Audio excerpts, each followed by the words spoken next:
নমস্কার, 7 নাভিক নিউজ নেটওয়ার্কে আপনাদের স্বাগত।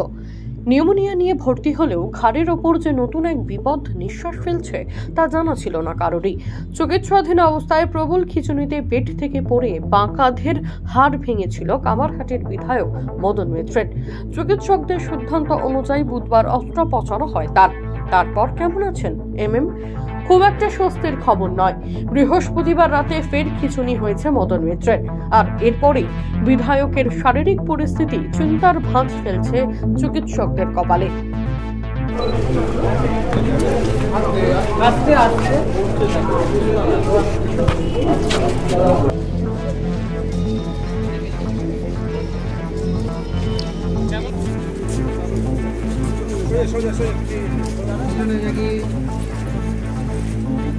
প্রসঙ্গত, গত সপ্তাহে শ্বাসকষ্টজনিত সমস্যার কারণে হাসপাতালে চিকিৎসা করাতে চান কামারহাটির বিধায়ক। তারপরেই নিউমোনিয়া ধরা পড়ে।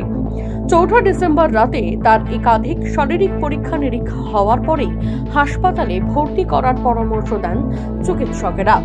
সেই দিন থেকেই এসএসকেএম হাসপাতালে চিকিৎসাধীন রয়েছেন তিনি। শ্বাসকষ্ট হচ্ছিল তার, সেই সঙ্গে হচ্ছিল প্রচন্ড খিঁচুনি। অবস্থার এতটাই অবনতি হয় যে তাকে আইসিইউতে রাখতে হয়। খিঁচুনির কারণে বেডের পাশে যে রেলিং থাকে তাতে তৃণমূল বিধায়কের বাঁ হাত ছিটকে লাগে, তার কাঁধের একটি হাড় ভেঙে যায়, এমনটাই হাসপাতাল সূত্রে জানানো হয়।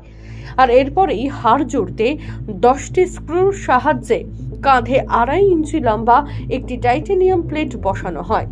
বাঁদিক নড়াচড়া করতে স্বাভাবিকভাবেই কিছুটা সমস্যা হচ্ছিল বিধায়কের। এসএসকেএম এর আইটিইউ ইউনিটে চলছে তার চিকিৎসা। তবে কাল হাসপাতাল সূত্রে জানানো হয়েছে অস্ত্রোপচারের পরের দিন ফের খিঁচুনি হয়েছে মদন মিত্রের।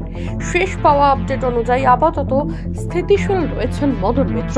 তবে অপারেশনের পরেও যেহেতু খিঁচুনি হচ্ছে তাই বিশেষ নজর রাখা হয়েছে। তৃণমূল বিধায়কের এমআরআইও করানো হয়েছে। বারবার কেন খিঁচুনি হচ্ছে তা খতিয়ে দেখছেন চিকিৎসকেরা। পিয়ালি দত্ত, 7 নাভিক নিউজ, কলকাতা।